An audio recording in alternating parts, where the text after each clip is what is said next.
Il a tout l'air de préparer une soirée aujourd'hui. Sékou, bonsoir. Beau gosse.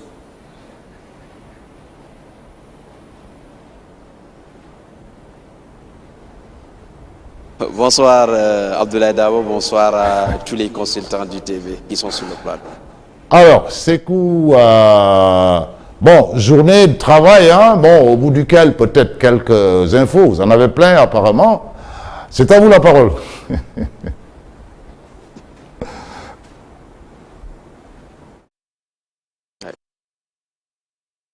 Alors justement, oui, il y a quelques informations. Déjà, on le savait, Cheikh Kouyaté avait perdu son papa, il était à Dakar pour les funérailles. Il est revenu ce soir, il intègre la tanière. Les autres informations sont relatives au forfait de Moussa Niakhaté, par exemple, qui ne va pas jouer ce match qui va opposer le Sénégal au Cameroun ce vendredi à 17h. Il est forfait, il sera remplacé à ce poste par Abdou Diallo, qui était d'ailleurs celui qui formait la charnière centrale avec Khalidou Koulibaly avant l'arrivée du défenseur de Nottingham Forest qui disputait son premier match dans une compétition majeure avec l'équipe nationale du Sénégal. On le rappelle, il avait raté également la Coupe du Monde après une blessure. Là, il sera absent. L'autre peut-être information, c'est une bonne information peut-être qui va plaire au public sénégalais, même si c'est pas sûr qu'il joue. Il ne va pas jouer sûrement à Sabali, d'après nos informations, qui s'était blessé. Il a rejoint le groupe. Aujourd'hui, il s'est entraîné avec le groupe, même si la presse n'a eu que 15 minutes durant cette séance d'entraînement qui a duré 1h30. Donc, ce sont là ces informations. L'autre chose, c'est également cette information que le sélectionneur national nous a donnée concernant les retours en forme de Nampalys Mendy, Idrissa Gana Gueye et Pape Matar Sarr également, qui étaient venus en sélection avec quelques blessures, même si elles étaient légères. Idrissa Gana Gueye qui a presque fait sa préparation en club avec Everton, et Pape Matar Sarr qui est arrivé en dernier, lui qui a rejoint le groupe lors de la journée Open Press qui était organisée par la Fédération sénégalaise de football à Diamniadio. Donc Nampalys Mendy, lui qui a eu quelques minutes également lors de la victoire du Sénégal contre la Gambie, lui aussi il est aujourd'hui à 100% selon le sélectionneur national. Donc ce sont ces bonnes nouvelles, sans oublier sûrement le forfait également de l'attaquant sénégalais des Rangers, Abdallah Sima, qui ne pourrait pas être apte parce qu'on l'a remarqué lors de la séance du lendemain de la victoire du Sénégal. Il a ressenti une petite gêne au niveau des adducteurs. On avait d'ailleurs remarqué cela. Après, Aliou Cissé l'a annoncé aujourd'hui en conférence de presse qu'il ne sera pas disponible, qu'il ne serait pas disponible, mais là, on a la confirmation selon plusieurs informations qu'il ne pourrait pas bien sûr jouer ce match. Eh bien, vous avez plein d'informations sur tout ce qui peut, sur l'équipe demain, ce qui sont pressentis et les changements probables que vous annoncez. Alors, en ce moment, on est à moins de 24 heures maintenant. On sait que, bon, la bagarre pour les billets, ça se poursuit. Vous avez fait un reportage là-dessus que nous regarderons. Mais enfin, côté supporters, dans les deux camps, apparemment, voilà, ça bouge beaucoup là.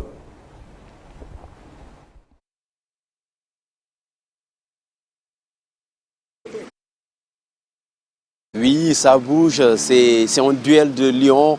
Lions indomptables et Lions du Sénégal, puisque la Teranga, on la laisse au Sénégal, comme l'avait dit le chef de l'État lorsqu'on partait au Cameroun en 2021. Justement, ça va être une bataille très rude entre le Sénégal et le Cameroun, parce que les Camerounais ont cette nostalgie du Cameroun qui dominait le Sénégal depuis des décennies. En 2002, on se souvient encore. Après ça, il y a eu l'épisode de 2017 qui est resté encore en travers de la gorge des Sénégalais, parce que c'est une CAN que le Sénégal dominait et était sûr, en tout cas presque sûr, de la remporter avant d'être barré par le Cameroun en quart de finale. On se souvient encore des larmes de Sadio Mané après qu'il a raté son penalty au tir au but.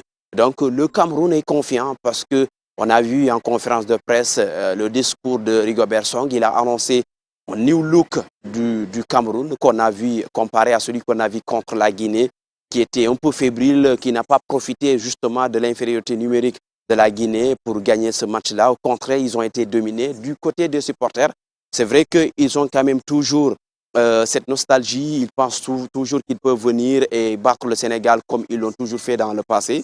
Mais en interne, il y en a qui encore doutent beaucoup de cette équipe-là parce qu'ils savent que ce n'est plus ce Cameroun-là, voilà, avec beaucoup plus de rigueur, les Lions indomptables, les vrais Lions, voilà, avec l'hargne, l'envie de battre, l'envie de dompter l'adversaire. Donc, il y a beaucoup de choses qui se sont passées entre-temps et ils reconnaissent également que le Sénégal aujourd'hui a connu une nette progression en termes d'expérience, en termes de gestion de compétition. Parce que quand on revoit le Sénégal de 2015, le Sénégal de 2012 et le Sénégal aujourd'hui de 2017, 2019, 2020, celui de Aliou Cissé, il y a une grande progression, comment gérer les compétitions, comment gérer les matchs à enjeu. Donc aujourd'hui, c'est une équipe qui a mûri, qui a pris de la hauteur, qui connaît maintenant comment aborder les matchs. Donc avec beaucoup d'humilité, Aliou Cissé l'a rappelé également en conférence de presse. Du côté des supporters, les supporters camerounais, ils sont nombreux ici, il faut le reconnaître parce que voilà, ils savent que c'est une dernière carte, que c'est leur dernière carte qu'ils vont jouer avec surtout Song qui est aujourd'hui va jouer le match de, disons, son avenir à la tête de cette sélection nationale parce qu'aujourd'hui, s'il est éliminé, c'est sûr que le public va exiger son départ, c'est sûr qu'il y aura une pression sur son avenir à la tête de cette équipe du Sénégal. Du côté du Sénégal, de l'équipe du Cameroun, pardon, du côté du Sénégal, il n'y a pas trop de pression. Quand on regarde le discours d'Aliou Cissé, quand on revoit comment Idrissa Gana Gueye également a abordé cette conférence de presse, c'est avec beaucoup d'humilité, mais avec beaucoup de simplicité, et tout en rappelant que ça reste un match de poule, et qu'il y a un troisième et dernier match de poule qu'il faut aller chercher. Je pense que le Cameroun est plus mauvais, et plus dans une situation assez délicate, parce qu'en cas de défaite, cette équipe est presque condamnée à gagner forcément, disons, la Gambie pour continuer l'aventure. Au Sénégal, on le sait très bien, il y a 350 supporters qui sont ici, entre le 12e Gaïndé, Alekaza et Lebougui.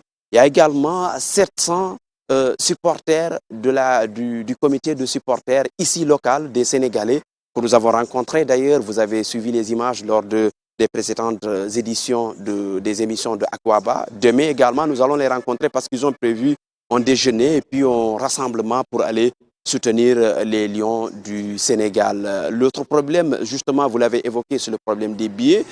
C'est un problème qui est ici depuis lors de la première rencontre. Vous avez remarqué avec les chiffres le match au stade olympique Alassane Ouattara qui était affiché guichet fermé.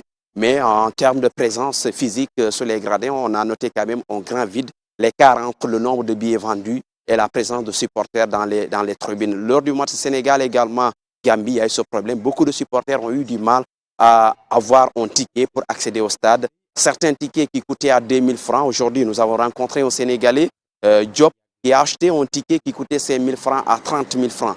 Donc, parce qu'il n'y en avait pas, il était dans l'obligation d'en acheter parce qu'il est là justement pour suivre les matchs du Sénégal.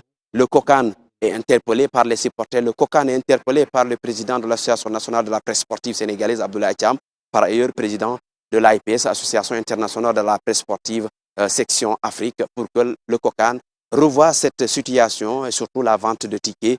Mais les barricades, on marche à près ou plus de 2 km pour accéder au stade. C'est énorme avec cette chaleur qui prévaut aujourd'hui à Yamoussoukro. Une question rapidement, IKF. Oui, très rapidement, Sekou. Vous parliez tout à l'heure, que vous disiez tout de suite que Aliou Cissé n'avait pas de pression. Mais je pense quand même qu'il a quelques mots de tête parce qu'il a aujourd'hui l'embarras du choix, notamment au milieu de terrain avec les retours annoncés de Pape Matar Sarr, Gana Gueye, Nampalys Mendy, etc. Mais là où les contraintes sont un peu plus embarrassantes pour moi, c'est au niveau de la défense parce qu'on sait que depuis quelque temps, il a pris quand même un certain virage, notamment sur le plan du système, ce 3-4-3 qui est assez constant et à qui donne une certaine continuité jusque-là, sauf que il va devoir se priver d'un élément important de ce dispositif, à savoir Moussa Niakhaté. Et l'autre joueur qui était en mesure, en pleine capacité pour occuper un peu ce poste un peu hybride qu'on avait un peu attribué à Abdou Diallo sur le précédent match. Il s'appelle Cheikhou Kouyaté. Il se trouve que sur un plan mental, il n'est pas dans les dispositions pour jouer ce match. Donc aujourd'hui, c'est quoi les orientations tactiques par rapport à demain? Est-ce qu'il va faire un choix poste pour poste, c'est-à-dire ramener un Abdoulaye Seck à la place de Niakhaté ou alors un Niakhaté Ndiaye à la place de Moussa Niakhaté? Ou alors est-ce qu'on aura droit à un réaménagement tactique, voire évidemment un retour du 4-3-3 avec un rajout d'un milieu de terrain, notamment Nampalys Mendy, qui va pouvoir jouer devant ou alors derrière Lamine Camara et Pape Gueye.